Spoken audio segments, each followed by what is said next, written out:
Baik, kita mulai. Bismillahirrahmanirrahim. Assalamualaikum warahmatullahi wabarakatuh.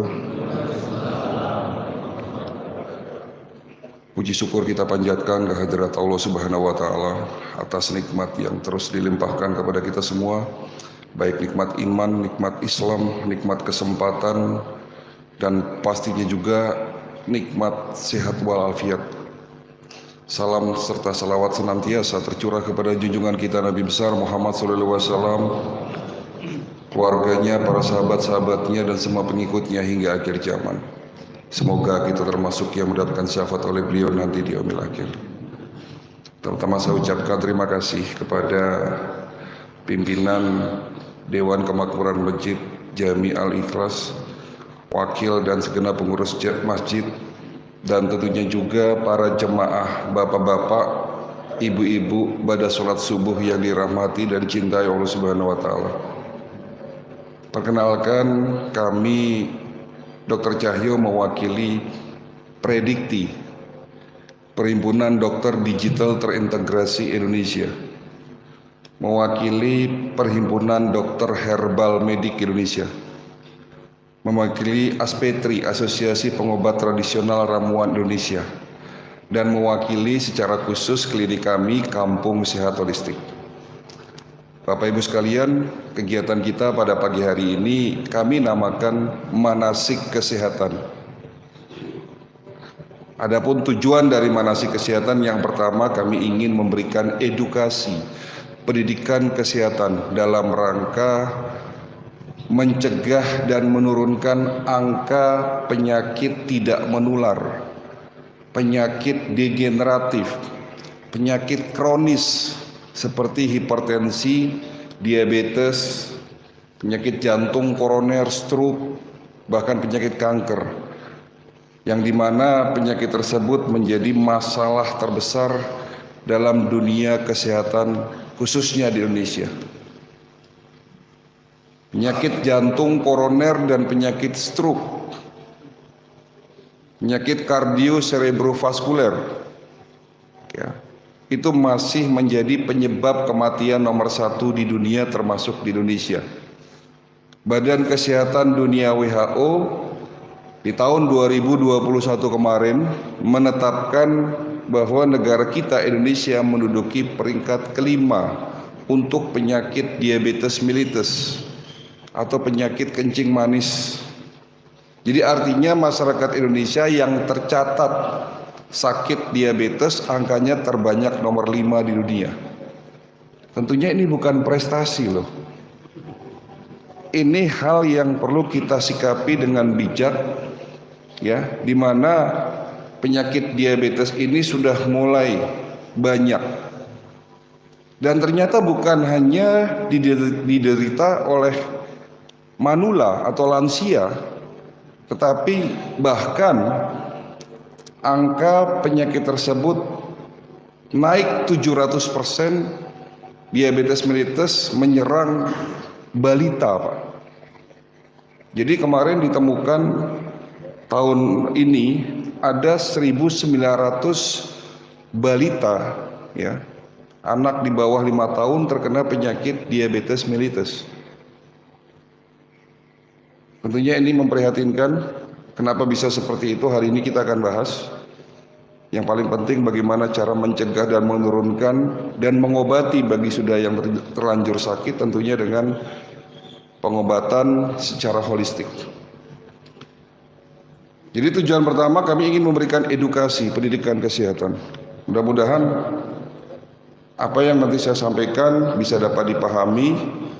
Lebih dari itu diaplikasikan dalam kehidupan kita sehari-hari dan bisa menjadi ilmu yang bermanfaat buat Bapak Ibu sekalian. Lalu tujuan kedua dari manasik ini, kami ingin memperkenalkan sebuah metode pengobatan yang menggabungkan antara pengobatan medis ala barat dan pengobatan tradisional ala timur yang kami sebut sebagai pengobatan holistic integrated medicine. Apa kelebihannya dan apa kekurangannya, nanti kita akan jelaskan. Dan hari ini tentunya ada tema Tema ini sudah sering saya sampaikan di setiap manasik, karena tema ini yang paling cocok untuk merubah paradigma masyarakat, bagaimana cara hidup sehat, ya, bagaimana cara mencegah lebih baik daripada mengobati. Temanya adalah kenapa, why, pertanyaan, kenapa penyakit tidak menular, penyakit degeneratif, penyakit kronis adalah penyakit yang sulit untuk disembuhkan atau tidak mudah untuk disembuhkan. Karena temanya pertanyaan, pasti nanti materinya jawaban. Baik Bapak Ibu sekalian, sebelum masuk materi, saya ingin membacakan hukum berobat di dalam Islam. Karena bagaimanapun Islam mengatur bagaimana cara berobat yang baik. Ya. Dan ini juga yang menjadi alasan dan landasan saya kenapa saya hijrah. Ya, hijrah bukan meninggalkan medis tapi belajar lagi pengobatan di luar medis. Baik, ada beberapa hadis yang ingin saya bacakan, ya. Ada 3 hadis di sini. Tentunya berobat sangat dianjurkan kalau kita sakit, ya. Berdasarkan pada hadis dan riwayat Rasulullah SAW bersabda, "Wahai hamba Allah, berobatlah, karena Allah tidak hanya menurunkan penyakit, tetapi juga menurunkan obatnya kecuali bagi satu penyakit, yaitu penyakit tua." Kalau mati bukan sakit, Pak, game over itu. Jadi semua penyakit bisa disembuhkan kecuali satu, yaitu penyakit tua. Hadis riwayat Ahmad. Hadis kedua, setiap penyakit ada obatnya jika obat itu tepat mengenai sasaran penyakitnya, maka dengan seizin Allah akan sembuh. Hadis riwayat Imam Muslim. Artinya jika kita berobat dan obatnya tepat mengenai sasaran penyakitnya, insya Allah akan sembuh.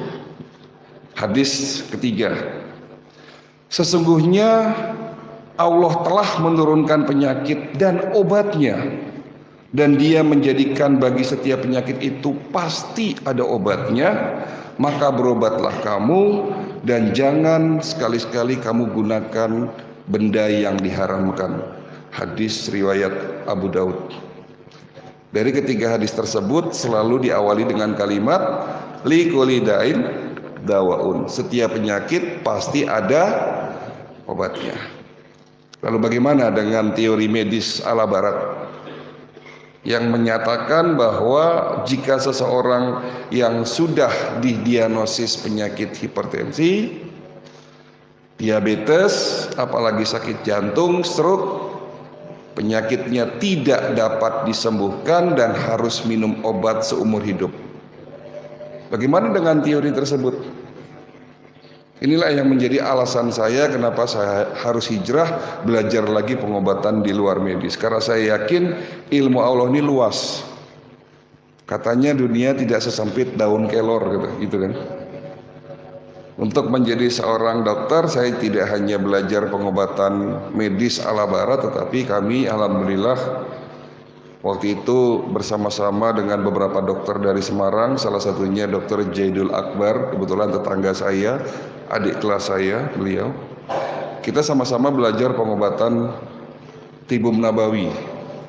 Dan saya juga dapat kesempatan belajar sampai ke negeri Cina, mendalami pengobatan TCM, Traditional Chinese Medicine. Banyak hal yang saya dapatkan, banyak ilmu yang saya dapatkan di luar ilmu kedokteran medis. Tetapi setelah mendalami pengobatan tradisional, bukan berarti kami meninggalkan ilmu pengobatan medis, tapi justru kami kawinkan, kami gabungkan. Yang baik-baik diambil, yang ada efek sampingnya, yang tidak sesuai dengan syariat Islam kita buang jauh-jauh, dan kita lengkapi, kita tutupi dengan teknologi modern. Itulah yang dimaksud dengan pengobatan holistik. Holistik itu menyeluruh. Holistic integrated medicine, gabungan antara medis dan tradisional.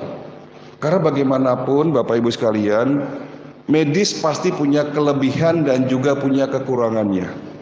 Begitu juga pengobatan tradisional, punya kelebihan dan kekurangannya. Kelebihannya kita ambil, kekurangannya kita tutupi dengan ilmu-ilmu baru dan teknologi modern. Dan alhamdulillah pengobatan holistik integrated medicine hadir di Indonesia lewat Kampung Sehat Holistik yang kami dirikan. Cikal bakalnya sudah 15 tahun yang lalu ya, tetapi kami baru buka untuk Kampung Sehat Holistik di kawasan daerah Luisadeng, di bukit, di lembah, tempatnya indah. Jadi orang berobat di sana mendapatkan bonus rekreasi. Jadi yang ini disebut sebagai benar-benar healing. Jadi kalau orang nginep di villa, ya itu hanya mendapatkan rekreasinya tok. Tapi kalau sekarang berobat, tapi bonusnya rekreasi. Karena kita buat satu kawasan yang indah, ya, ada taman-tamannya, ada terapi-terapi baik modern maupun tradisional. Lalu bagi pasien-pasien yang nginap di sana untuk pengobatan rawat inap, kita inapkan di villa-villa. Ya, itulah konsep holistic integrated medicine. Dan alhamdulillah saya tidak salah pilih ya. Perkembangan dunia kedokteran holistik di Eropa, di Amerika, di Jepang dan negara-negara maju lainnya itu berkembang pesat. Dan ini menjadi jawaban ya, seharusnya semua penyakit bisa disembuhkan ya. Baik Bapak Ibu sekalian, itu sekilas mengenai pengobatan holistik, sekilas mengenai Kampung Sehat Holistik. Yang paling penting hari ini kita akan belajar bagaimana mensikapi supaya kita ini selalu sehat, supaya tidak terkena penyakit degeneratif seperti diabetes, hipertensi, jantung, stroke. Tapi pastinya hari ini di masjid ini saya yakin sudah ada yang sakit hipertensi. Betul? Ayo ngaku. Sudah ada yang sakit diabetes. Betul? Yang asam urat banyak. Jadi yang sudah terlanjur sakit, bagaimana cara mengobatinya kita akan bahas hari ini. Baik. Lanjut masuk materi. Catat Bapak Ibu sekalian, tapi ini juga ada live streaming sehingga nanti bisa diulang lagi di rumah lewat channel, apa di channelnya? Channel YouTube-nya untuk masjid ini apa? Channel Masjid Al-Ikhlas. Ya. Klinik kami juga punya channel di YouTube maupun di IG ataupun di TikTok. Ya, kita channelnya Kampung Sehat Holistik, pakai ejaan lama, pakai OE, Kampoeng, Kampung Sehat Holistik. Di situ banyak materi-materi kesehatan yang kami angkat, ya, isu-isu kesehatan, dan kami juga membahas mengenai hoax. Jadi banyak hoax yang beredar di masyarakat, hoax mengenai kesehatan. Ini hati-hati dan kita luruskan, insya Allah. Baik Bapak Ibu sekalian, kenapa penyakit tidak menular, penyakit degeneratif, atau kita kenal penyakit kronis adalah penyakit yang tidak mudah untuk disembuhkan. Penyakit diabetes kan penyakit tidak menular, hipertensi, jantung, stroke, itu justru penyakit yang sulit untuk disembuhkan. Berbeda kalau penyakit seperti tipes, demam berdarah, batuk, flu, ya, atau infeksi lainnya, itu sebetulnya sudah mudah.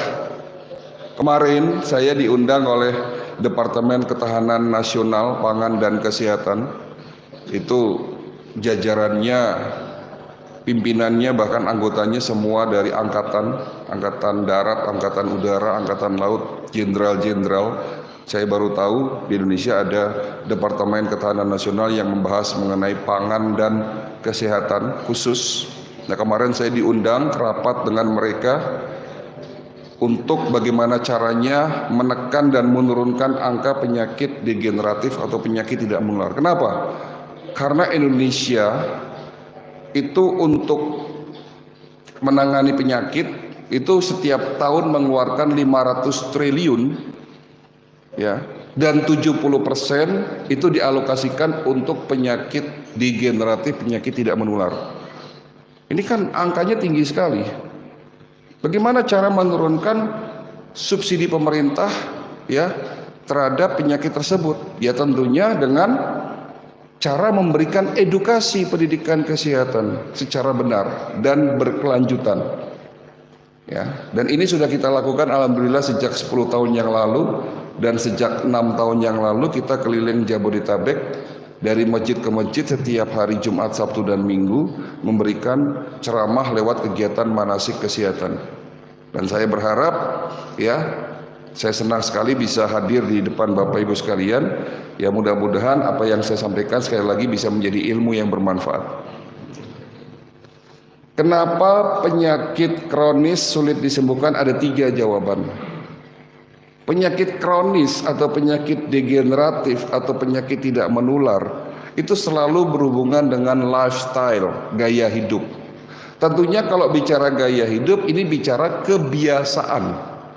Betul Pak? Kebiasaan. Ya. Gaya hidup itu meliputi satu pola apa? Jangan pola makan dulu pagi-pagi, ini masih pagi-pagi jangan mikirin makanan. Yang pertama adalah pola pikir.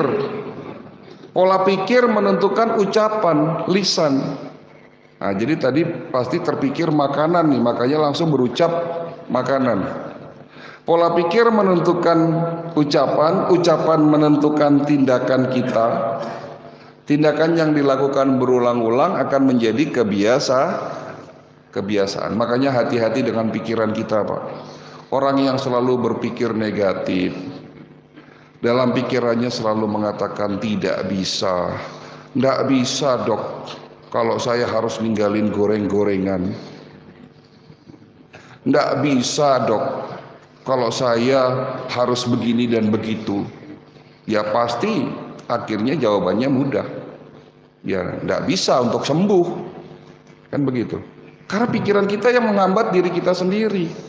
Makanya hati-hati dengan pikiran. Di luar sana banyak orang yang stres, kesehatan mentalnya terganggu, ya, sehingga mempengaruhi fisik.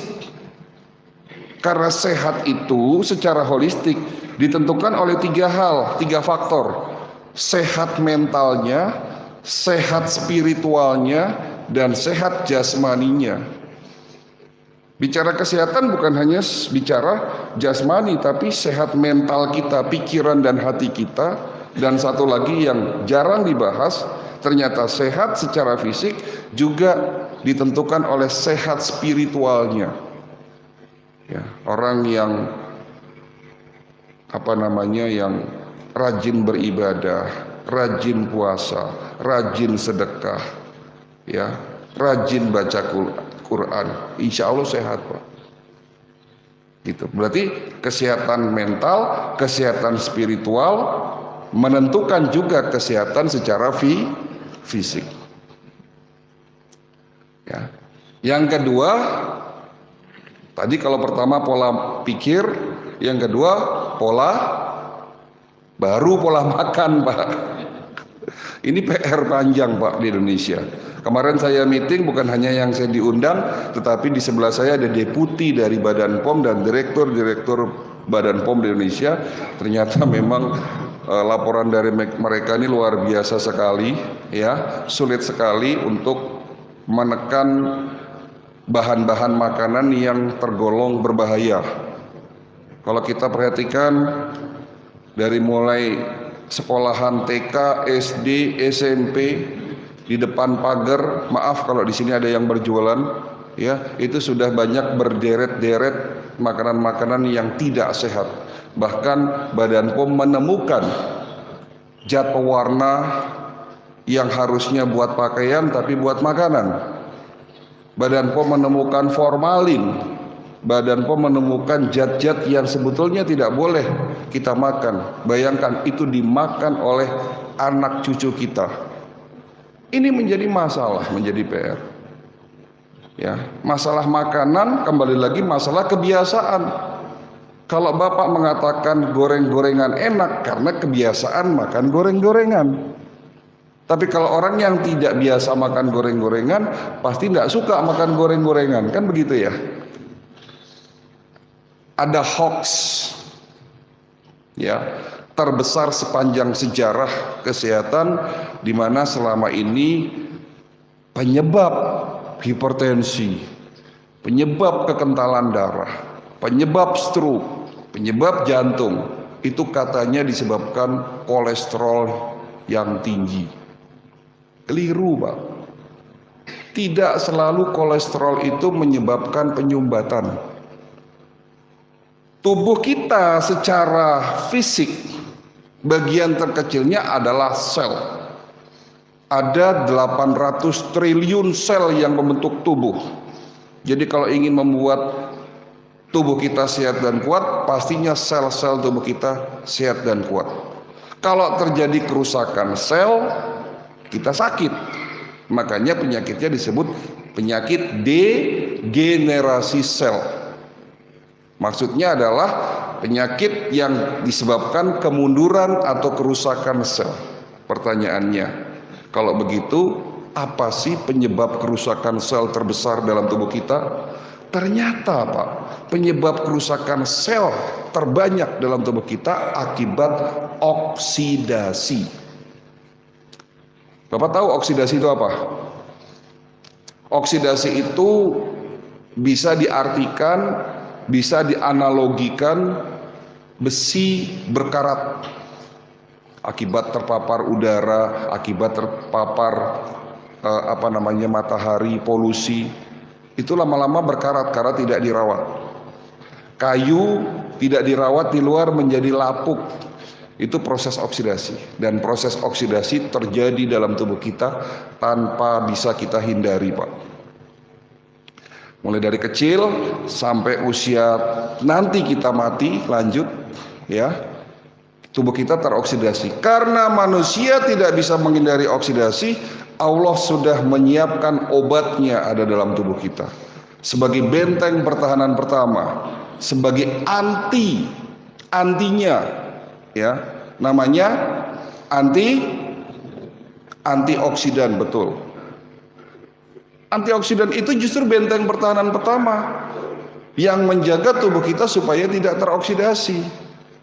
Karena kalau teroksidasi, tidak adanya antioksidan atau antioksidannya berkurang, oksidasi tersebut akan membentuk yang namanya radikal bebas. Radikal bebas ini racun, molekul berbahaya. Kalau nempel di sel, sel kita rusak. Bahayanya lagi kalau sel kita berubah menjadi sel kanker, itu akibat radikal bebas. Namun Bapak Ibu sekalian, setelah usia 40 tahun, produksi antioksidannya semakin menurun. Makanya waktu masih muda, kulitnya kinclong, mulus, tidak ada flek, ototnya kuat, ya makan apa aja tidak ada masalah. Setelah 40 tahun ke atas sudah mulai muncul flek-flek, keriput, sudah muncul penyakit-penyakit hipertensi, diabetes, asam urat. Itu akibat sel-sel dalam tubuh kita sudah mulai dirusak oleh yang namanya radikal bebas. Radikal bebas terbentuk akibat proses oksidasi. Apalagi kalau oksidasi dalam tubuh kita naik berlipat-lipat. Hal-hal apa saja yang menyebabkan oksidasi naik? Satu, stres. Hati-hati dengan stres. Yang kedua, makanan. Makanan apa yang menyebabkan oksidasi naik? Bukan gorengan. Gorengan masih oke, Pak. Saya tidak melarang Bapak makan goreng-gorengan. Enggak, Pak. Enggak apa-apa makan goreng-gorengan. Asal yang dimakan itu jangan tepungnya. Tepung digoreng. Kenapa enak? Kenapa Bapak mengucap enak? Karena kebiasaan. Coba kalau orang bule suruh makan bakwan, belum tentu mereka mengatakan enak karena tidak terbiasa, kan begitu. Tapi ada satu makanan yang menyebabkan oksidasi naik. Kalau sudah terjadi oksidasi naik, darah kita rusak, pembuluh darah kita rusak. Darah itu ibarat mobil yang mengangkut sembako, mengangkut oksigen, mengangkut nutrisi, mengangkut air. Itu darah. Ada darah, ada jalannya namanya pembuluh darah. Mulai dari pembuluh darah yang besar, ibarat jalan raya, jalan tol, sampai gang-gang sempit. Itu pembuluh darah di tubuh kita. Kalau disambung-sambung, itu panjangnya 2 kali lingkar bumi, Pak. Bayangkan.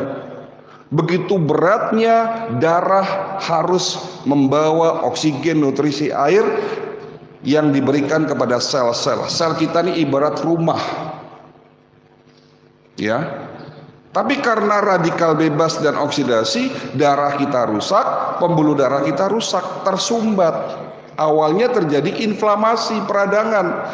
Jadi radikal bebas selalu menciptakan yang namanya peradangan. Jadi kalau sudah sering migrain, pusing, pegel-pegel, linu, nyeri, kesemutan, itu pasti sudah terjadi inflamasi peradangan dan sudah dapat dipastikan sudah banyak radikal bebas akibat oksidasi yang berlebihan. Kan begitu jalan ceritanya. Nah, di saat pembuluh darah kita rusak bolong-bolong tadi, pada akhirnya kolesterol nyangkut. Tapi di saat pembuluh darah kita mulus, darah kita baik, kolesterol tidak akan nyangkut, Pak. Jadi jangan salahin kolesterol.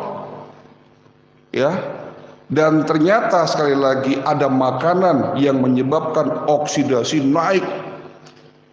Namanya gula pasir.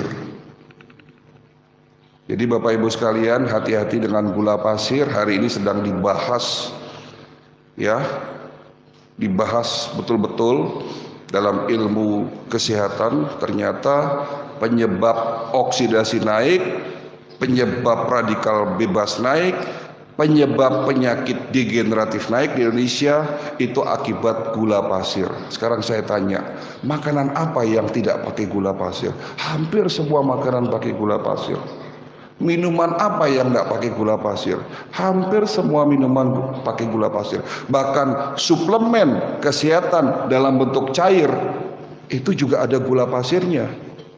Yang terkenal, yang diiklankan oleh Miss Universe, nah, saya tidak perlu sebut merek, itu kandungan gula pasirnya 20 gram per botol. Ya, selalu makan gula pasir. Dan gula pasir inilah yang menyebabkan masalah. Jadi jangan pernah menyalahkan daging kambing, Pak. Ntar lagi mau kurban, nggak apa-apa makan daging kambing, asal habis makan sate, makan gulai, yo jangan minumnya teh manis. Ya, jangan makan roti kue yang banyak mengandung gula pasir. Dan ada lagi hoax terbesar. MSG menyebabkan kelainan di otak. MSG menyebabkan penyakit otak. Salah, keliru. Sekarang saya mau tanya sama Bapak Ibu, negara mana yang paling peduli dengan kesehatan masyarakatnya? Jepang, betul. Dan MSG pertama kali diciptakan oleh Jepang. Mereknya Ajinomoto. Nah, kok negara Jepang yang peduli kesehatan kok menciptakan MSG? Kalau MSG itu buruk, ngapain diproduksi? Betul? Sekarang saya mau tanya, MSG itu isinya apa, Pak? Monosodium glutamat. Itu adalah garam dan asam amino, glutamic acid. Itu tidak menyebabkan masalah, tidak menyebabkan kerusakan saraf di otak. Siapa yang menyebar hoax ini? Asosiasi Sugar Internasional yang menyebarkan hoax, menyalahkan kolesterol, menyalahkan MSG. Ironisnya ibu-ibu MSG diganti gula pasir. Iya toh? Di Jepang yang sakit jantung, stroke, diabetes rendah, Pak. Di Jepang orang paling hobi makan garam. Coba Bapak perhatikan.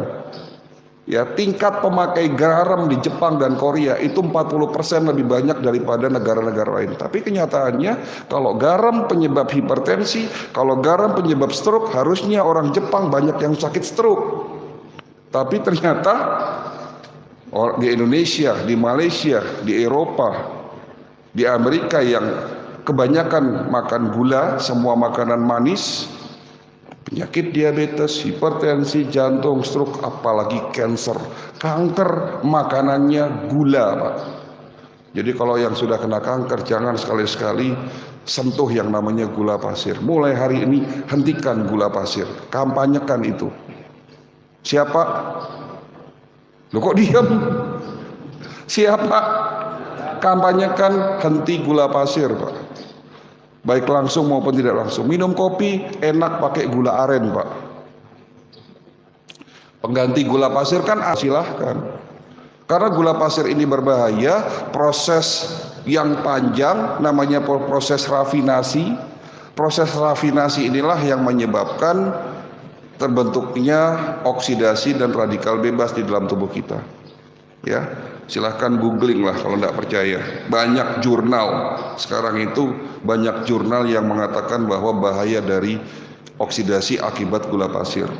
Saya mau cerita mengenai pengalaman kami di klinik.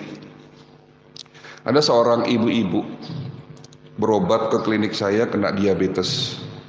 Sudah lama, sudah lebih dari 10 tahun. Tapi yang membuat beliau datang ke klinik itu karena sudah komplikasi diabetesnya dan kaki sebelah kanannya membusuk. Jadi mulai dari betis sampai telapak kaki menghitam, telapak kakinya busuk, jari kakinya sudah copot satu. Bisa dibayangkan penderitaannya seperti apa, karena sudah 1 tahun tubuhnya semakin lemah. Kata suaminya, sakit istri saya ini sudah lama, Dok. Tapi 1 tahun terakhir semakin ngedrop. Kami sudah berupaya berobat kemana-mana tidak kunjung sembuh. Tolong, Dok, sampai begitu, Pak. Ya, sembuhkan penyakit istri saya, syukur-syukur diabetesnya sembuh. Karena apa? Karena kaki istri saya sebentar lagi mau diamputasi, Dok. Sama dokter di rumah sakit. Saya tidak rela kalau istri saya buntung kakinya. Apa yang bisa saya lakukan? Tidak mudah, Pak.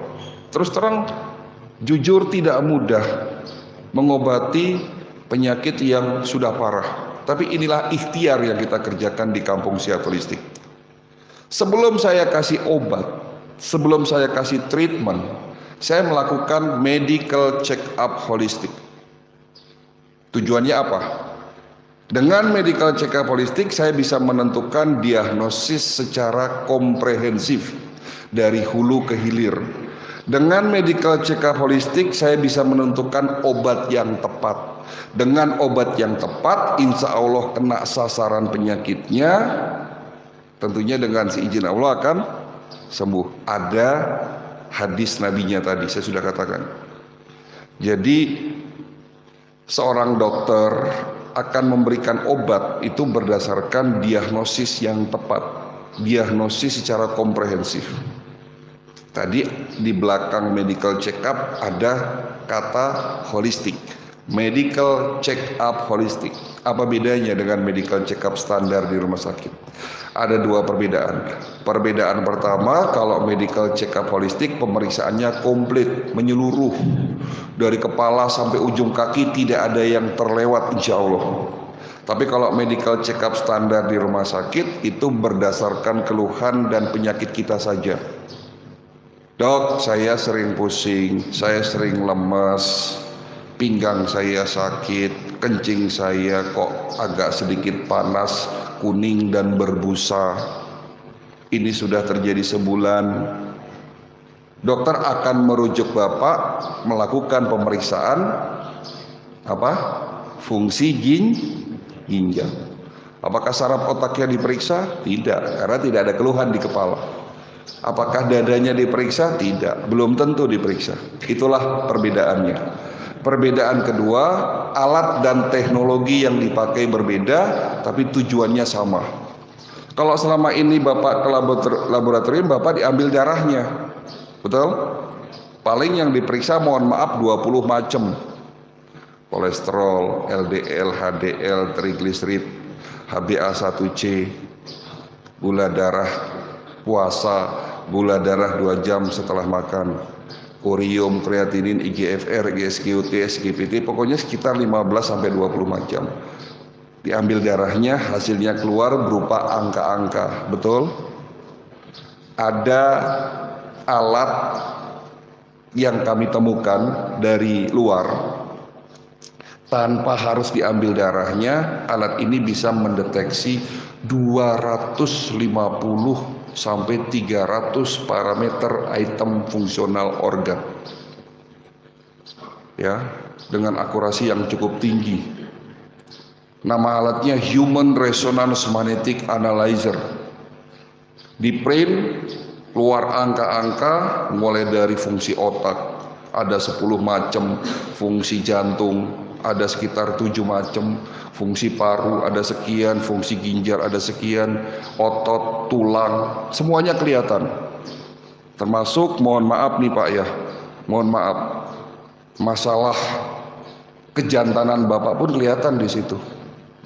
Kalau yang sudah wow Pak ini, yang tidak pernah alip lagi, itu kelihatan di situ Pak. Paham maksudnya? Ini bahaya nih kalau sudah tidak pernah alip nih. Keseringan wow ini bahaya Pak. Ya, impoten maksudnya. Itu kelihatan dengan alat tersebut. Banyak bapak-bapak yang tidak ngaku, ya, ditanya diem aja. Tapi di sini saya katakan, Pak, mohon maaf, Bapak ini ada masalah tahu dengan ereksi. Iya dok, kok dokter tahu? Nah ini kelihatan dari hasil ini. Baru semangat minta obat. Ya. Nah kembali lagi ke kasus tadi, kami periksa. Hasilnya keluar. Fungsi otaknya menurun. Ada penyempitan pembuluh darah di otak. Ini kalau tidak segera diobati bisa stroke. Jantungnya membengkak. Berarti kan sudah komplikasi toh. Sakitnya diabetes awalnya. Tapi karena sudah 10 tahun, ya, sudah mau stroke, jantungnya membengkak, fungsi ginjalnya kurang dari 50%, penyempitan pembuluh darah di daerah kaki, makanya selalu kesemutan dok kaki saya, katanya begitu. Ada luka tidak sembuh-sembuh, daya tahan tubuhnya menurun. Dan tentunya ini terjadi tidak sehari 2 hari, tidak sebulan 2 bulan, tapi sudah lebih dari 10 tahun. Kenapa bisa begitu? Karena gaya hidup si ibu tadi tidak bagus. Iya dok, istri saya ini gaya hidupnya buruk terus terang. Sejak muda tidurnya larut malam. Hati-hati Pak. Yang mau sehat, yang usianya sudah di atas 40 tahun, apalagi yang sudah 60 tahun, jangan tidur di atas jam 11 malam. Mau sehat, jam 10 malam harus sudah tidur. Ya. Tapi kalau kita ngelihat kenyataan sekarang, karena ngejar setoran, kerja siang, malam, tidak kenal waktu, muda sibuk mencari uang, tua sibuk mencari kesehatan, kan begitu. Ya. Jadi kalau mau sehat sebelum jam 11 malam sudah tidur. Kenapa? Karena di saat kita tidur di atas jam 11 malam, tubuh kita teroksidasi 2 kali lipat. Itu jawabannya. Jadi jam 11 sampai dengan jam 1 malam itu harus sudah tidur. Jam 10 tidur, nanti jam setengah 3 mau bangun, monggo silahkan mau sholat tahajud. Ya, karena ada penelitian sholat tahajud, bangun di sepertiga malam dan sholat itu justru akan meningkatkan antioksidan dan daya tahan tubuh kita lebih meningkat. Tapi sebaliknya, kalau jam 11 sampai jam 1 belum tidur, tubuh kita akan teroksidasi. Dok, istri saya makannya ngawur dok, apa aja dimakan, suka minum manis-manis, ya suka makan malam. Hati-hati Pak, makan malam itu tidak ada bagusnya. Tapi bukan berarti tidak boleh makan malam. Yang benar itu jangan makan kurang dari 2 jam sebelum tidur. Jadi 2 jam sebelum tidur itu jangan diisi lambungnya Pak. Ya, makan itu sebelum sholat isya. Sebelum sholat isya, syukur-syukur sebelum maghrib kalau enggak pas puasa. Ya, nanti lapar malam hari, yang dicari nasi goreng. Wah mantep itu. Indomie, ya, pakai telurnya sih tidak ada masalah, tapi tepungnya itu, instannya itu yang jadi masalah, ya. Jadi bagaimana cara menyembuhkan si pasien ini yang sudah parah? Ya tentunya kami memberikan edukasi. Ibu mau sembuh, mau dok, nangis di depan saya. Kalau mau sembuh, ikuti aturan yang saya berikan. Jangan makan gula pasir, jangan makan tepung, kurangi nasi putih, perbanyak proteinnya. Jangan makan terlalu malam, lakukan puasa secara rutin, minum air putih yang cukup, jangan tidur di atas jam 11 malam. Awalnya ngomongnya ndak bisa dok, sulit dok. Itu karena pikirannya yang membuat tubuhnya itu, yang membuat sulit kan begitu. Dengan hasil medical check up tadi, saya bisa menentukan resep obat yang tepat. Ya, bukan hanya herbal yang kita berikan, ya, tetapi kita juga memberikan pendukung sebagai terapi pendukung maksudnya. Bapak Ibu pernah dengar terapi dengan teknologi sinar Aitera? Pernah dengar? Belum ya? Karena memang terapi ini, teknologi ini masih baru Pak. Ya, diciptakan oleh salah satu ilmuwan dari China. Kebetulan ini yang menemukan orang Cina. Teknologinya tapi dari Jerman, ya. Kalau yang ada di rumah sakit, kalau alat-alat yang sering kita pakai, mungkin Bapak Ibu pernah punya atau pernah lihat dokter laser mungkin ya, pernah ya. Terus matras batu giok, matras apalah namanya itu semua memakai teknologi sinar far infrared. Itu teknologi sudah lama, sudah mulai ditinggalkan. Sekarang sudah ada baru lagi teknologi sinar Aitera yang punya banyak manfaat. Pertama, dia membantu proses detoksifikasi, membantu mengeliminir sampah-sampah metabolik, menurunkan oksidasi. Yang kedua, membuka sumbatan-sumbatan pembuluh darah di otak, di jantung, di ginjal dan seluruh tubuh. Jadi yang ada plak-plak itu dengan teknologi sinar Aitera itu kebuka semua sumbatannya. Dengan teknologi tersebut membantu proses regenerasi sel, termasuk regenerasi sel pankreas. Dengan teknologi tersebut dapat mematikan virus dan kuman. Jadi kalau darah kita ada virus dan kuman, itu disinar dengan teknologi sinar Aitera itu virus dan kumannya mati. Dengan teknologi tersebut dapat mematikan sel-sel kanker tanpa harus ablasi dan kemoterapi. Ini kabar bagus Pak, terus terang. Ya, ini penemuan baru. Kita selalu update teknologi. Ya, bahkan besok ada tim kita yang akan kita berangkatkan ke Cina. Kebetulan di Cina itu ada pameran alat-alat kesehatan internasional di Shanghai. Kita kirim tim ke sana untuk melihat teknologi apa lagi yang ada yang bisa kita bawa ke Indonesia. Cina sekarang udah luar biasa Pak. Jangan negatif sama Cina. Cina sudah menguasai pasar dunia. Teknologinya sekarang melampaui Eropa itu Cina. Ya. Nah, teknologi sinar Aitera itu sudah ada di klinik kami di Kampung Sehat Holistik. Dengan obat herbal yang kita berikan secara tepat, dengan teknologi tersebut, alhamdulillah si ibu itu sembuh. Kakinya itu tidak harus diamputasi. Yang luka busuk itu kita sinar Pak. Dalam waktu hanya seminggu itu terjadi sel-sel itu bertumbuh. Yang tadinya gangren itu virus bakterinya mati, sel-sel baru bertumbuh. Alhamdulillah dalam waktu sekian bulan tidak lama penyakitnya sembuh. Itulah pengobatan yang benar secara holistik, mengobati bukan hanya menurunkan gula darahnya, tetapi mengobati sampai ke akar penyakitnya. Ya, setelah sembuh kemarin datang periksa, sudah kata suaminya, alhamdulillah dok, istri saya sekarang sudah cantik lagi. Tapi setelah sehat nih dok, sudah sembuh, kebiasaan lamanya muncul lagi nih dok.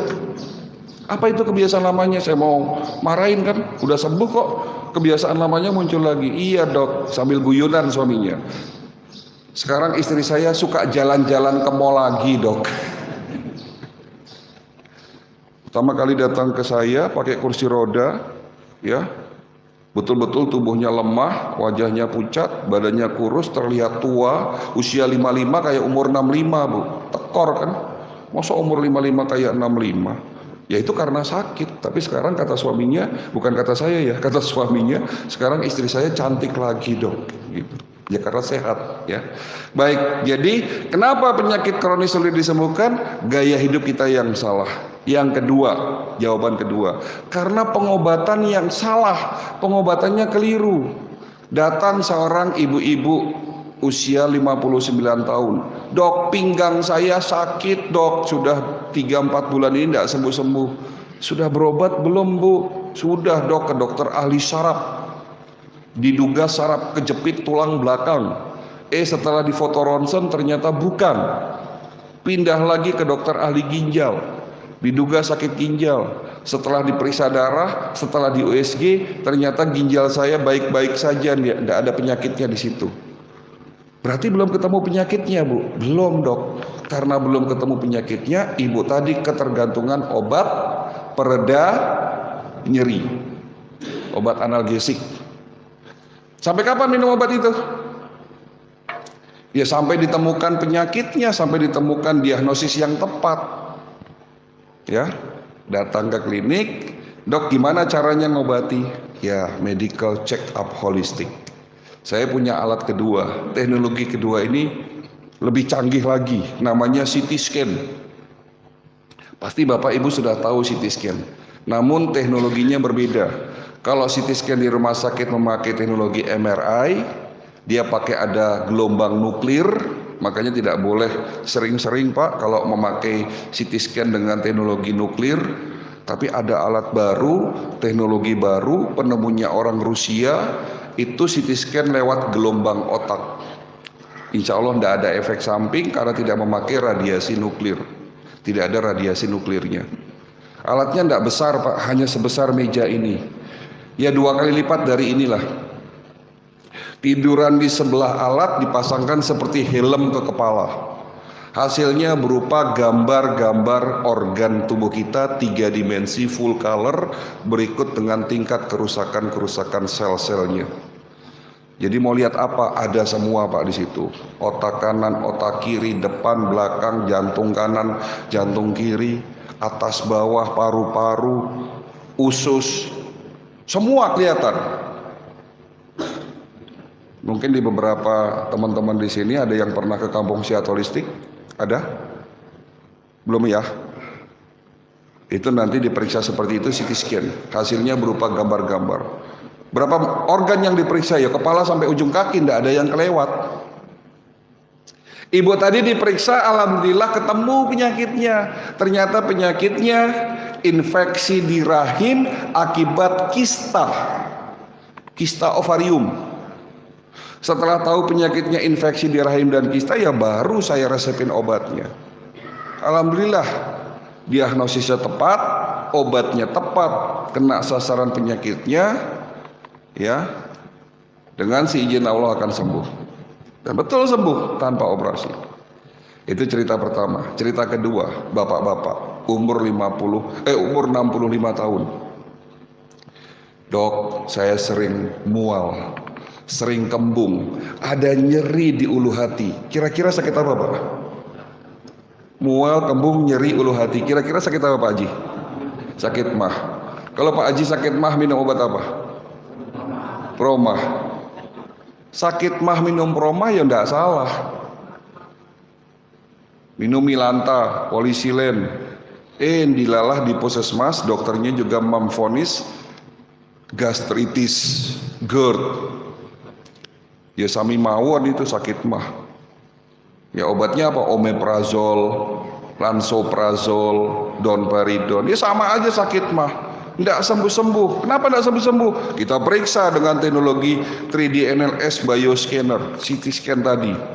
Ternyata bukan sakit mah, tapi sakit batu empedu. Nah kalau sakit batu empedu sembuh tidak pakai lansoprazol, sembuh tidak pakai omeprazol, sembuh tidak pakai Milanta ataupun obat mah lainnya, tidak sembuh karena diagnosisnya salah. Ada lagi ibu-ibu 30 tahun masih muda, dok sakitnya tuh di sini dok. Sakit apa? Ibu ini divonis ada kebocoran jantung, aritmia, detak jantungnya tidak beraturan, suka sesek di malam hari, tidurnya terganggu karena nyeri dada. Diperiksa oleh dokter ahli jantung, direkam jantung, ternyata ada kebocoran jantung. Kita periksa, ternyata kasus ketiga ini benar bu, ada kebocoran jantung. Tapi kenapa ya tidak sembuh-sembuh? Ya karena kurang diagnosisnya. Maksud dokter gimana kok kurang diagnosisnya? Bu, dari hasil scanning yang kita lakukan, ternyata jantung ibu bocor akibat kuman. Kumannya dari gigi. Betul enggak ibu sering infeksi gigi? Betul dok. Sudah berbulan-bulan bahkan tahunan gigi saya ini banyak yang bolong. Infeksi di gigi, hati-hati pak. Karena infeksi di gigi yang tidak diobati, kumannya suka hijrah dari gigi nempel di jantung, klep kita buka tutupnya tidak sempurna. Bahayanya lagi kalau masuk ke ginjal kita jadi bocor. Jadi pengobatan holistik bukan mengobati, bukan menghilangkan rasa sakit. Kita tidak memberikan obat untuk menghilangkan nyeri. Kita tidak memberikan obat untuk menghilangkan rasa sakit, tapi kita berikan obat untuk mengobati penyebab sakitnya dari hulu ke hilir. Itulah konsep holistik. Jelas Pak? Bagaimana cara saya kalau mengobati Bapak tapi tidak melalui medical check up secara komplit? Ya sulit. Kayak kemarin hari Jumat saya ngisi acara masih di Bogor. Setelah acara selesai, jemaah rombongan ke klinik. Dari jemaah yang berobat ke klinik, medical check up, ada yang sakit, ada yang setengah sakit, ada juga yang merasa sehat. Dari sekian banyak orang itu, 5 orang pusing. Bukan pusingnya yang saya obati. Setelah medical check up, saya bisa tahu kenapa kok pusing. Orang pertama pusing ternyata ada penyempitan pembuluh darah di otak, kurangnya oksigenasi di otak. Pusing yang kedua karena ada pengapuran tulang leher, ada saraf kejepit tulang leher. Pusing yang ketiga ternyata ada infeksi di gigi dan sinusitis. Pusing yang keempat karena ada gangguan hormon dan gangguan pencernaan. Saya obati berdasarkan penyebabnya. Ada lagi ibu-ibu pusing, diperiksa normal semua. Iya dok, saya pusing kalau tanggal tua. Nah ini obatnya suaminya. Diajak jalan-jalan ke mall itu saya sembuh itu. Paham Pak? Jadi kenapa penyakit kita tidak sembuh-sembuh? Pengobatan salah. Yang diobati bukan penyebabnya, tapi akibat dari penyebabnya itu sendiri. Contoh, tekanan darah tinggi. Apa penyebabnya? Selama ini kita minum amlodipin, betul? Ayo ngaku, betul? Amlodipin, kaptopril, kandersartan, obat pengencer darah. Itu bukan obat untuk menyembuhkan penyakit tekanan darah tinggi. Kenapa? Karena penyebab penyakit tekanan darah tinggi itu aterosklerosis, penyempitan pembuluh darah di ginjal, di liver, di jantung, atau bahkan di otak. Penyempitan pembuluh darah itu akibat rusaknya dinding pembuluh darah akibat oksidasi. Itu jawabannya. Asam urat dok, saya asam urat kok tidak sembuh-sembuh padahal sudah minum allopurinol. Nah senyum-senyum pasti sakit asam urat nih.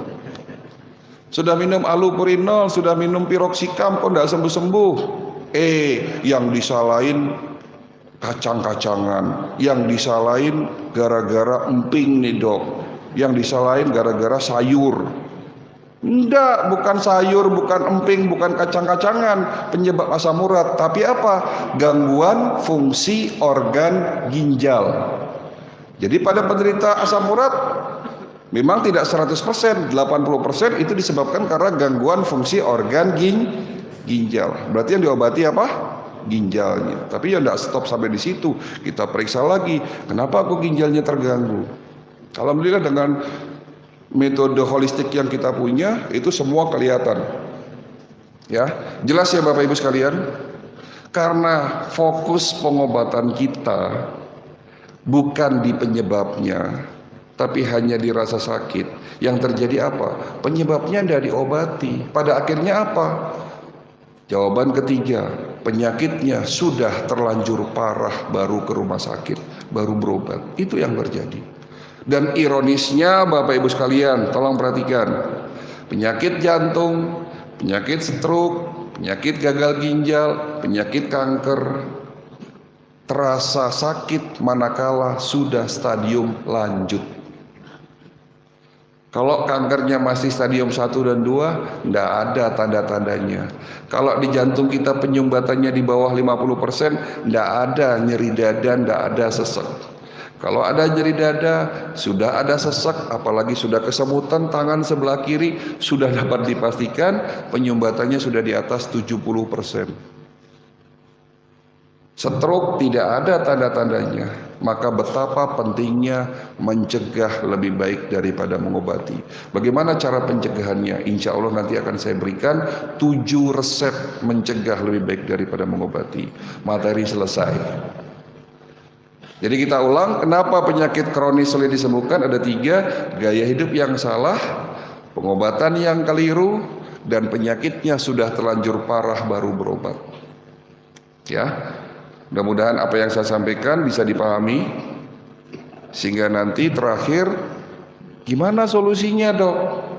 Bagaimana supaya kita tidak sakit stroke, jantung, kanker? Bagaimana yang sudah terlanjur sakit dok? Bagaimana cara ngobatinya yang sudah terlanjur sakit? Insya Allah nanti di akhir saya akan memaparkan 7 langkah menuju sehat paripurna. Tapi sebelum masuk ke materi terakhir, mungkin kita buka sesi tanya jawab. Tapi saya batasi ya, karena mengingat waktu maksimal 4 orang, 2 dari Bapak, 2 dari Ibu. Silahkan kalau ada yang mau bertanya. Monggo. Siapa yang mau bertanya? Bismillahirrahmanirrahim. Assalamualaikum warahmatullahi wabarakatuh. Waalaikumsalam warahmatullahi wabarakatuh. Tadi yang tanya tentang apa yang sudah musim, jadi konsumsi kebiasaan kita dari, karena kalau makan sebetulnya saya sendiri dulu masih muda, cuman jarang makan yang gula bisa. Tapi setelah kita dari main waktu muda jarang makan gula, tapi setelah pensiun malah kebanyakan gula. Dia kebalik-balik Pak. Harusnya di saat pensiun usia lanjut itu ya harus jaga makan. Tapi ada ini ada jadi pakai Gula batu. Gula batu enggak apa-apa Bu, karena gula batu itu tidak ada proses rafinasi. Gula pasir itu yang berbahaya karena proses rafinasi itu yang menyebabkan oksidasi naik. Tapi kalau gula batu masih aman lah.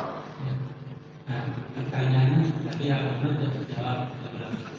Yang kedua kaitannya dengan kita kalau mau tidur, apa air yang bagus kita minum dengan dengan dipanaskan, atau air yang biasa kita beli dari air nasulan. Baik, mau tidur minum? Tidak boleh Pak. 15 menit sebelum tidur malam tidak boleh minum. Kalaupun minum hanya sekedar membasahi kerongkongan, itu seteguk 2 teguk. Kalau Bapak mau tidur minum 1 gelas 2 gelas, ginjal Bapak kerendam air malah jadi rusak. Bangun tidur silahkan, banyak minum nggak apa-apa. Bangun tidur sampai maghrib silahkan. Ya, tapi mau tidur, terutama 15 menit sebelum tidur, itu jangan terlalu banyak minum, Pak. Nggak peduli air hangat, air dingin, tapi walaupun Bapak minum air hangat, mau tidur, malah jadi masalah. Yang baik itu air hangat, minimal air biasa. Bapak Ibu kebiasaan minum air dingin, ginjal Bapak tergerus, Pak. Terjadi gangguan metabolisme, rusaknya enzim pencernaan, itu karena air dingin. Jadi jangan biasakan. Air dingin itu nggak ada baik-baiknya, Pak. Ya, enak dok air dingin. Kembali lagi rasa enak itu hanya 10 cm. Betul Pak? Rasa enak itu kan 10 cm di lidah kita. Usus Bapak panjangnya berapa Pak? Perang hitung Pak. Perang hitung usus Bapak panjangnya 6 kali tinggi badan Bapak. Nah itu hitung sendiri. 6 kali tinggi badan kita. Itu panjangnya usus Bapak. Nah, rasa enak itu kan hanya di lidah 10 cm. Sementara usus kita panjangnya antara 8 sampai 12 meter. Gitu. Dan rasa enak itu karena kebiasaan. Jadi jangan biasakan minum air dari kulkas, air es. Ya, mengganggu enzim pencernaan, mengganggu metabolisme tubuh, mengganggu suhu kita, mengganggu ginjal, kerja ginjal kita, macam-macam Pak. Ya. Baik, ada pertanyaan lain? Silakan. Setelah ini Ibu ya, kalau ada yang mau bertanya, kalau tidak ada yang bertanya dari pihak Ibu, ya saya balikin ke Bapak. Pertanyaannya beberapa kepala satu. Sampai di tempat kalau saya ini momennya ahli-ahli itu nggak seperti muda dulu banyak kalau begadang itu masih kuat gitu. Kalau udah pada saya di lapangan itu mata tuh kayak 5 watt gitu. Apa itu tanda yang tadi Baik. Terima kasih. Pak, saya tanya sama Bapak, Bapak sayang nggak sama tubuh Bapak? Saya tanya sama Bapak, Bapak sayang nggak sama tubuh Bapak? Sayang, betul sayang. Sayang mana antara tubuh Bapak sama motor Bapak? Tubuh. Yakin? Bagaimana cara menyayangi motor Bapak? Servis rutin, ganti oli rutin, diperiksa rutin. Sudahkah Bapak memperlakukan hal yang sama seperti motor dengan tubuh Bapak? Diservis rutin, periksa rutin, ganti oli rutin. Apa iya kita sayang sama tubuh kita?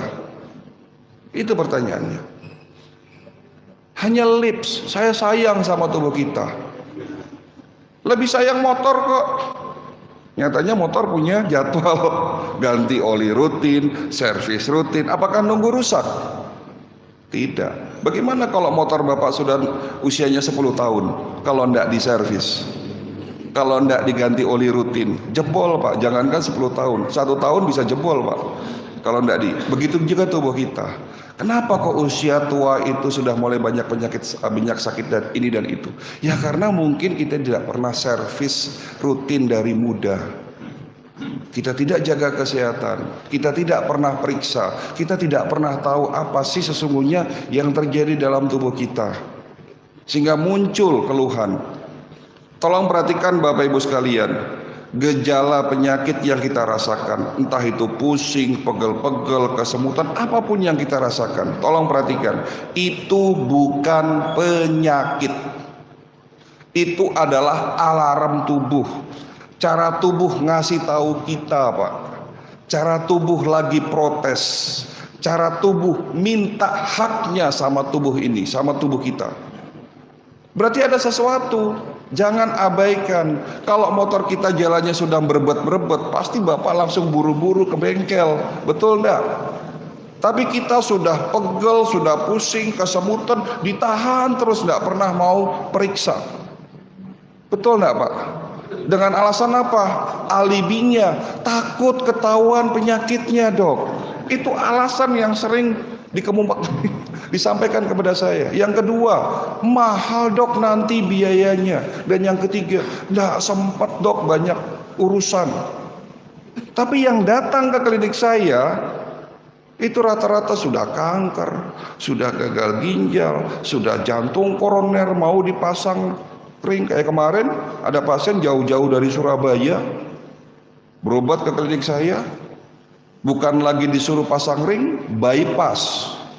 Dok, saya disuruh bypass, stres saya dok, jantung saya ada sumbatan 5. Kapan mulai terasanya? Yo baru 3 bulan ini dok. Padahal yang namanya sumbatan jantung sudah lebih dari 5 titik, itu sudah pasti lebih dari 5 tahun pak prosesnya. Sudah pasti lebih dari 5 tahun. Hah? Nah, ini pertanyaan to the point namanya.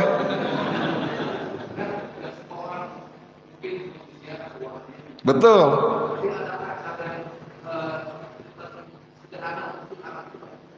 Tidak ada medical check up yang sederhana. Bagaimana cara check up yang sederhana? Melihat telapak tangan, melihat lidah, melihat mata, melihat nadi. Itu banyak human errornya, banyak kesalahan di situ. Walaupun dulu secara tradisional orang mendiagnosis penyakit bisa lewat telapak tangan, bisa lewat lidah, bisa lewat mata, bisa lewat nadi. Tapi sekarang sudah ada teknologi modern yang lebih akurat, lebih tepat, dan insya Allah terjangkau. Piro dok, nanti terakhir saya kasih tahu.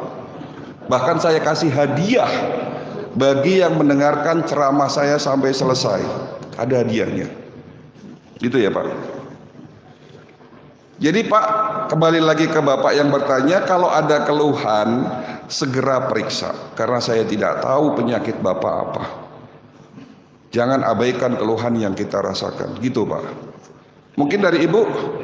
Assalamualaikum warahmatullahi wabarakatuh. Waalaikumsalam warahmatullahi wabarakatuh. Setelah mendengarkan pemaparan dari Bapak tadi, kita tertarik dengan semua yang Bapak sampaikan. Yang saya mau tanyakan di sini adalah di mana tempat medical check-up-nya. Nah itu sama. Dan berapa biaya? Nah sama. Supaya kita bisa mengakalkan anggaran. Ibu nanti mau meriksa Pak, mana tahu nanti setelah periksa ada penyakitnya apa. Mana tahu usia udah tua, jadi bisa mudah lagi Pak, bisa jalan lagi kemana-mana. Insya Allah lebih murah daripada biaya tune up servis mobil. Lebih murah daripada biaya tune up servis mobil. Bapak punya mobil setiap 3 bulan 4 bulan servis, berarti tahu berapa biayanya. Nanti saya kasih tahu terakhir. Mungkin ada pertanyaan lain dari Ibu? Kalau tidak ada kita lanjutkan. Kalau pertanyaannya seputar keluhan, simpen dulu. Pak, yang belum jawab alamatnya di mana Pak? Tanya Mbah Google. Oh sekarang gampang, ketik Kampoeng Sehat Holistik, udah langsung diarahkan sama Mbah Google. Lihat YouTube saya, lihat TikTok saya, Kampoeng Sehat Holistik. Di situ ada alamatnya, ada nomor telepon dari tim kita di klinik. Mau janjian ke klinik silahkan, karena saya praktiknya tidak tiap hari terus terang, hanya dari hari Kamis sampai dengan hari Minggu. Hari Senin sampai hari Rabu saya mancing Pak. Dokter, saya mau tanya. Ya, Sinar kemo itu kan dia mematikan sel-sel yang sehat ya. sel-selnya juga itu. Betul. Di sekitarnya itu. Nah kalau sinar ITER ada yang dibilang dokter itu di mana? Ya baik, ini pertanyaannya bagus. Sinar Aetra sudah melalui riset yang panjang, uji klinis, sudah mendapatkan sertifikasi 62 sertifikat keamanan dari seluruh dunia. Bahkan Sinar Aetra bisa digunakan pada bayi dan ibu hamil. Saya pernah nerapi anak saya, kebetulan saya masih dikasih rezeki anak kelima. Saya punya anak 5, yang pertama sudah kuliah kedokteran, anak 5 bayi. Jadi masih dikasih rezeki. Nah pada saat anak saya kena batuk pilek, saya nggak kasih obat, saya sinar pakai terapi itu, mulai dada maupun punggungnya. Tapi kepalanya juga saya sinar. Anak saya tadinya botak Pak, rambutnya itu tipis merah. Setelah saya sinar selama 3 hari berturut-turut, pagi siang, pagi sore, di hari ketiga rambutnya hitam dan tebal. Yang ngeh malah neneknya. Waktu datang ke rumah saya, Ini enggak ketemu 3 hari kok rambutnya tebal, dikasih apa? Oh iya, saya baru ingat di sinar, pakai sinar Aitera. Kasus ini juga terjadi pada pasien saya. Ada seorang pasien, ibu-ibu usia 65 tahun. Kebetulan dia seorang dokter juga, berobat di klinik saya kena osteoartritis sama saraf kejepit tulang belakang.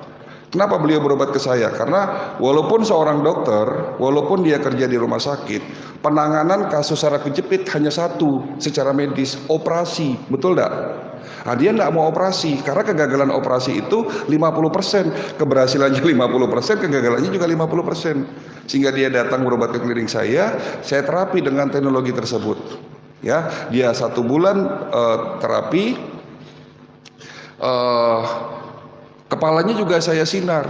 Yang tadinya putih, sekarang 80% rambutnya hitam lagi. Ada fotonya di klinik saya. Ya. Jadi alat itu kalau kena sel-sel yang sehat, Bu, kan alat itu bisa tembus sampai 30 cm ke tubuh kita. Jadi itu daya tembusnya sampai 30 cm. Ya, itu kalau kena sel yang sehat itu justru kayak dicas, kayak dikasih energi, sel-selnya itu dikasih energi. Tapi di saat kena sel kankernya itu digetarkan, lalu dia mencair sel kankernya, larut ke dalam darah, keluar lewat kencing dan keringat, gitu Bu. Jadi insya Allah aman. Kalau tidak aman, tidak mungkin saya terapi anak saya yang masih bayi, Bu, usia 9 bulan. Ya. Baik, kita lanjutkan. Terakhir dari saya, masih ada PR. Oh iya, 1 ya. Bapak kenapa matanya?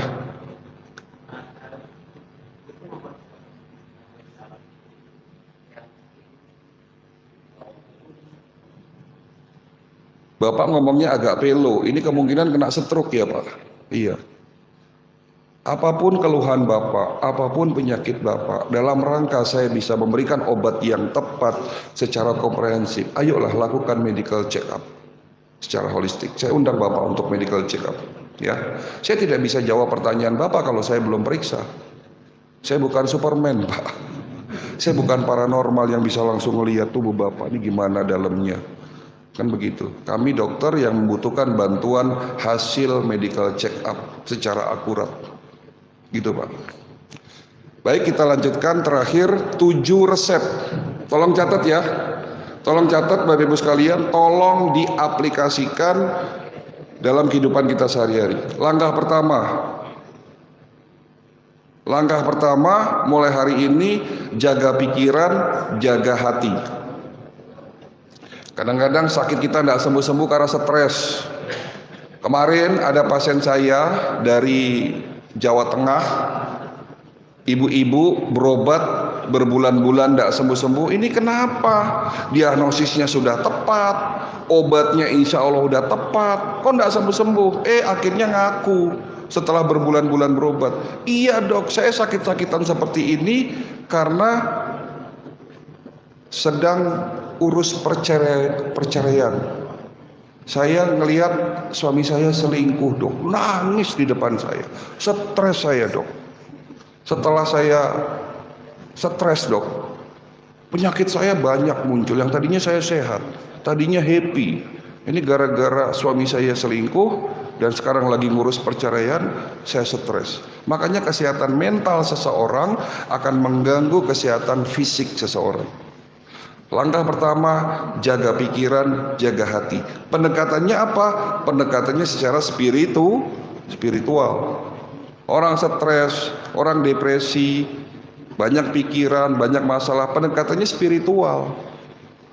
Ya kumpul-kumpul di majelis taklim, sering ibadah, sholat tahajud, baca Al-Quran, sering sedekah. Hati-hati bagi yang pelit, Pak. Ntar yang pelit sakitnya tidak sembuh-sembuh. Ya, baik. Itu langkah pertama. Langkah kedua, jaga makan. Bagaimana cara jaga makan yang benar? Ada 4 poin. 1, makan jangan berlebih-lebihan. 2, jangan makan malam. Tadi saya sudah jelaskan.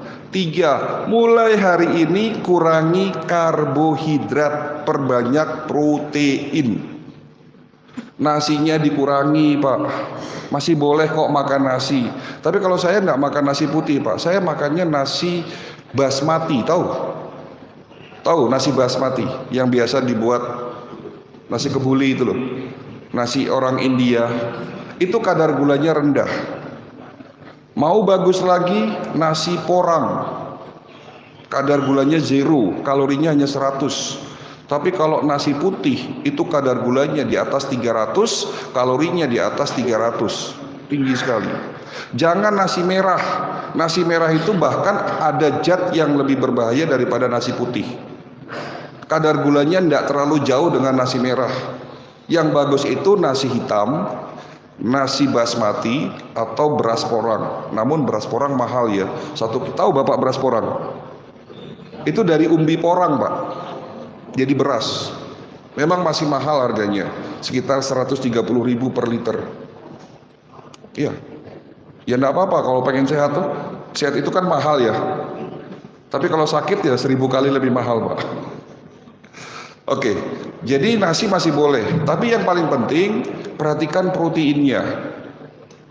Ya, ada 3 pantangan kalau mau sehat ya, 3 pantangan ini harus dijalankan. Jangan makan gula pasir, jangan makan tepung, jangan makan sesuatu yang serba instan. Umbi-umbian masih boleh, kentang masih boleh lah. Tapi yang penting jangan gula pasir. Nasi hitam bagus. Ya, tepung terigu, tepung tapioka, tepung beras. Kenapa tepung jahat?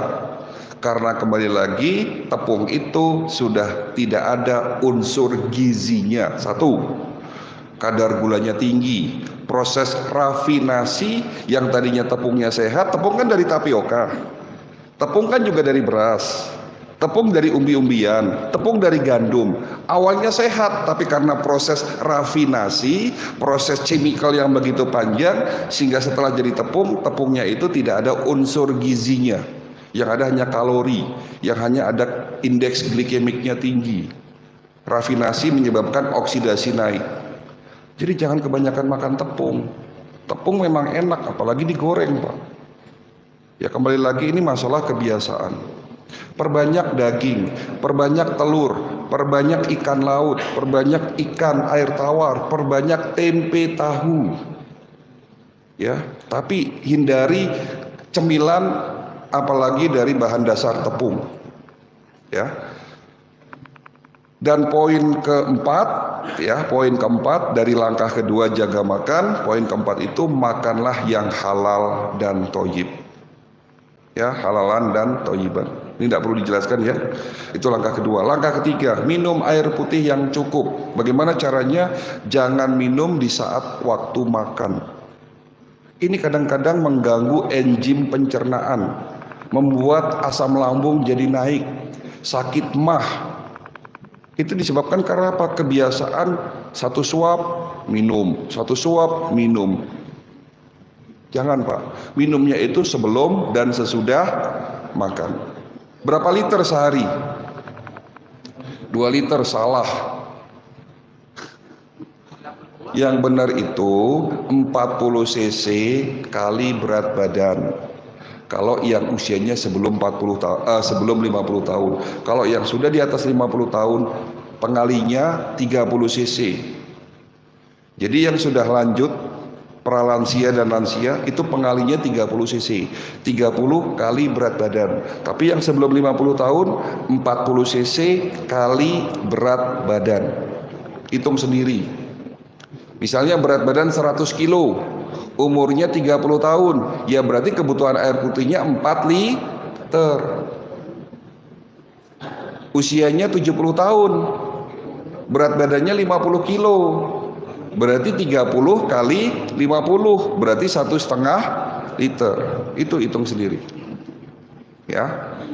Malam menjelang tidur jangan minum air putih. Perbanyak pagi sampai maghrib. Itu langkah ketiga. Langkah keempat, ya, langkah keempat, istirahat yang cukup. Jangan tidur larut malam. Tadi kita sudah bahas. Jangan tidur setelah sholat subuh, menyebabkan gangguan jantung dan pikun. Ya. Orang stroke itu kebanyakan pagi hari, Pak. Orang serangan jantung kebanyakan setelah sholat subuh. Karena kalau habis subuhan tidur, itu akan mengganggu kerja jantung dan otak. Habis subuh, jalan-jalan, olahraga, ngantuk, tidurnya setelah duha. Jam-jam 9 ke atas silahkan tidur. Tapi itu pun jangan banyak-banyak tidurnya. Kalau pagi hari ya cukup setengah jam sampai 1 jam. Maksimal ya. Sunahnya Nabi tidurnya sebelum zuhur atau setelah zuhur. Ya. Dan yang ketiga, jangan tidur antara asar dan maghrib. Kenapa? Nggak boleh tidur sebelum maghrib. Kenapa? Hah? Bukan rep-repan loh Pak. Kan katanya kalau tidur sebelum maghrib kena rep-repan. Ketindihan gitu, enggak, bukan gitu.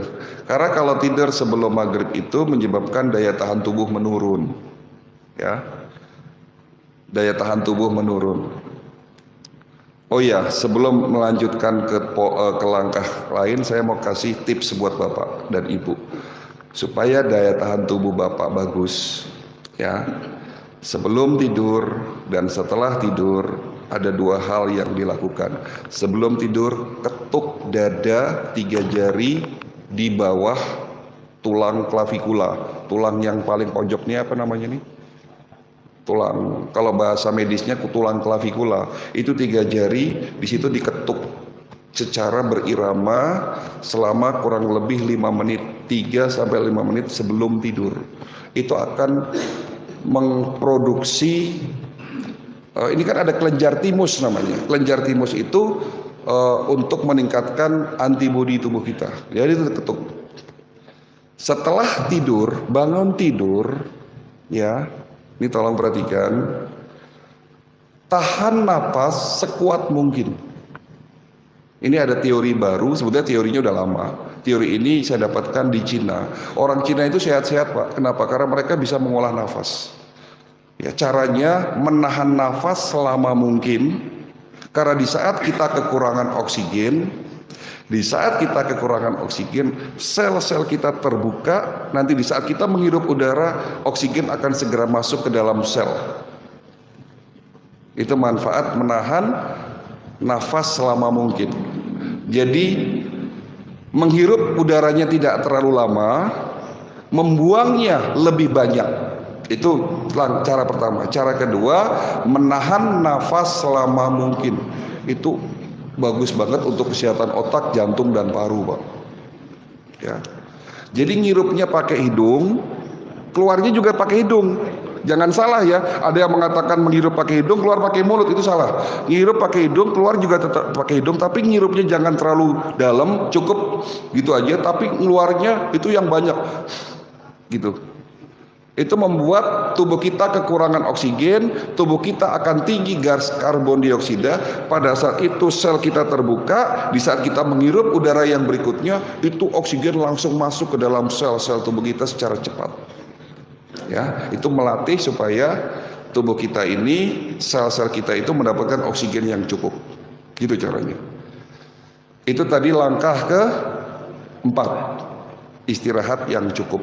Langkah ke-5, mau sehat, puasa secara teratur. Nanti kapan-kapan saya bisa datang lagi ke sini untuk memberikan materi puasa, karena ini materinya panjang.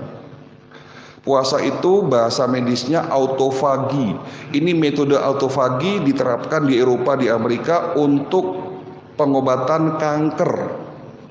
Jadi ternyata puasa itu bagus untuk penderita kanker. Orang yang berpuasa atau metode autofagi, sel-sel yang sehat akan memakan sel-sel kanker. Itu salah satu manfaat puasa terbesar. Ya. Jadi langkah ke-5, sering-sering melakukan puasa. Langkah ke-6, olahraga, sehat olahraga. Tapi ada syaratnya, ada 3 syaratnya. Teratur, terukur, sesuai umur. Olahraga jangan ngoyo, Pak. Kemarin ada pasien saya umur 75 tahun. Dok, saya ini sudah pasang ring. 3 bulan yang lalu saya kena serangan jantung. Kenapa Pak kena serangan jantung? Ikut-ikutan klub goes Jakarta Bogor. 75 tahun ikut klub goes Jakarta Bogor. Berapa kilo tuh Pak Jakarta Bogor? Rumahnya di Jakarta Barat. Bogor 70 kilo, pulang pergi 140 kilo, baru 10 kilo semaput Pak, kena serangan jantung. Nah ini bukannya sehat malah tambah masalah. Ada lagi pasien saya umur 65 tahun, ini kebanyakan bapak-bapak yang ngawur nih. 65 tahun lututnya bengkak, kenapa? Jatuh di lapangan futsal. 65 tahun kok olahraganya futsal. Olahraga yang cocok buat lansia hanya 2, apa itu? Jalan kakinya tidak seberapa, pulang nenteng goreng-gorengan. Ayo. Yang bagus itu 2, berenang sama senam pernafasan. Jalan kaki boleh, tapi jangan pulang bawa goreng-gorengan Pak. Berenang dan senam pernafasan. Jadi mau sehat, lakukan olahraga secara teratur, terukur dan sesuai umur Bapak. Ya. Main bulu tangkis sampai malam berset-set. Wah bahaya Pak, nggak ada sehat-sehatnya itu. Ya, kan banyak orang kena serangan jantung di lapangan tenis, lapangan bulu tangkis, lapangan futsal. Untuk usia lansia, lanjut usia, itu hindari olahraga yang sifatnya kompetisi. Karena kalau olahraga yang sifatnya bertanding kompetisi, itu melibatkan emosi. Kalau sudah emosi, hormon adrenal naik, hormon kortisol naik, pecah pembuluh darah di otak, sumbatan di jantung, bahaya Pak. Olahraga untuk usia lanjut itu yang fun-fun aja, ya, yang menyenangkan gitu loh. Naik sepeda boleh, tapi jangan sampai 70 kilo, cukuplah paling jauh 5 kilo, 10 kilo lah paling jauh, kan gitu. Ya, jadi langkah ke-6 olahraga teratur terukur sesuai umur. Langkah terakhir, langkah pamungkas, apa itu? Medical check up sebelum sakit. Penting sekali medical check up, seperti kita memperlakukan motor dan mobil kita. Ya, harusnya kita memperlakukan sama seperti motor dan mobil kita kepada tubuh kita sendiri. Lakukan medical check up secara rutin, teratur,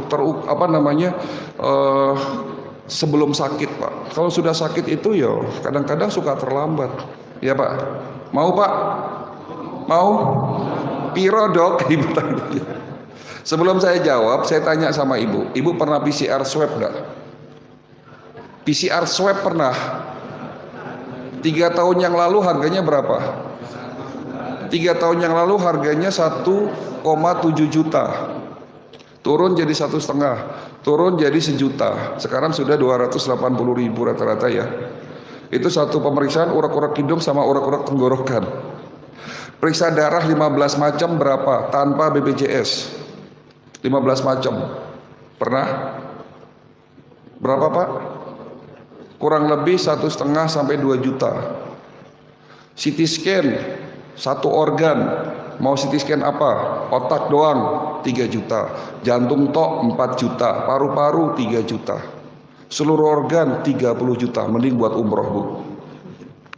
CT scan seluruh organ tuh 30 juta biayanya di rumah sakit, dan itu tidak bisa di cover oleh BPJS. Teknologi kita ada 2. Human Resonance Magnetic Analyzer, seperti periksa darah 250 item pemeriksaan. CT scan dengan teknologi baru, seluruh organ di scan, itu biayanya 1.250.000, lebih murah daripada tune up dan ganti oli mobil Pak. Betul enggak? Bapak punya mobil, tune up ganti oli 1,5 juta, betul enggak Pak? Itu Pak, 1.250.000 Bapak dapat fasilitas periksa 250 item fungsional organ dengan alat pertama. Yang kedua, scanning seluruh organ. Bahkan lebih murah dari periksa 15 macam darah. Lebih murah daripada PCR swab 3 tahun yang lalu. Betul enggak Pak? Mau Pak?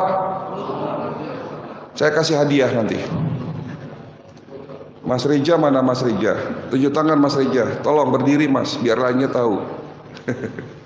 Saya kerjain, biarin. Ini ada Mas Rija, tim kita.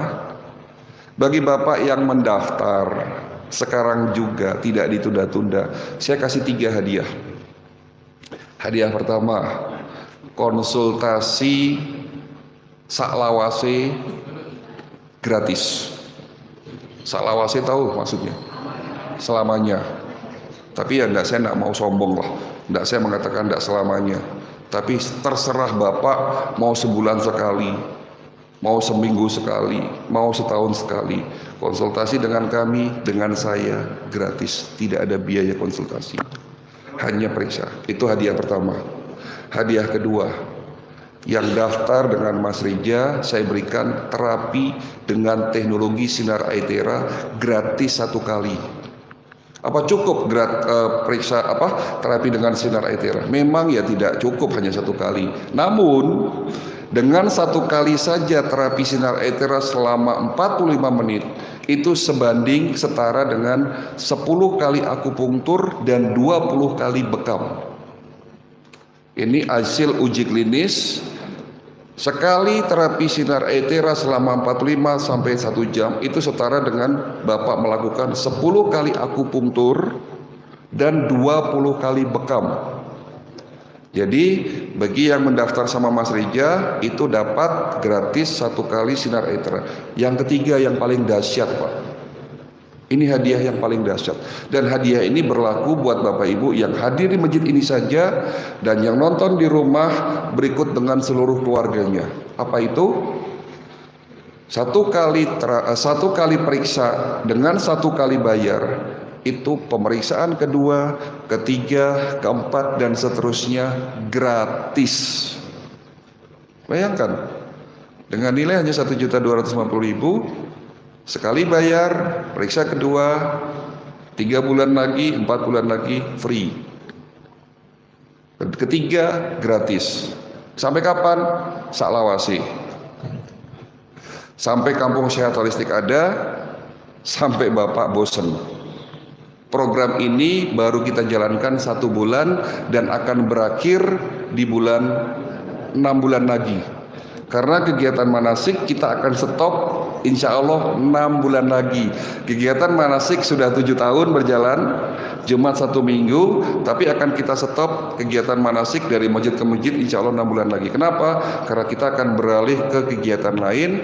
Kami dari pihak Kampung Sehat Holistik, bagi masjid yang sudah kita datangi, nanti kalau program ini berjalan, kami akan memberikan training kepada seluruh DKM masjid di Jabodetabek gratis dari kami. Jadi nanti DKM akan di training, akan diajari ilmu kesehatan holistik, diajari bekam, diajari terapi-terapi lainnya, itu gratis dari Kampung Sehat Holistik, tidak ada biaya seperser pun. Insya Allah nanti 6 bulan lagi akan berjalan. Ya, itu bagi masjid-masjid yang sudah kita kunjungi. Tujuannya apa? Ya kembali lagi tujuannya agar informasi yang didapatkan itu bisa merata ke seluruh warga. Karena kan ini yang mendapatkan materi ilmu hari ini kan hanya Bapak yang hadir di sini sama yang nonton lah. Tapi kalau nanti DKM masjidnya sudah diajarin, insya Allah akan menjadi penyambung lidah.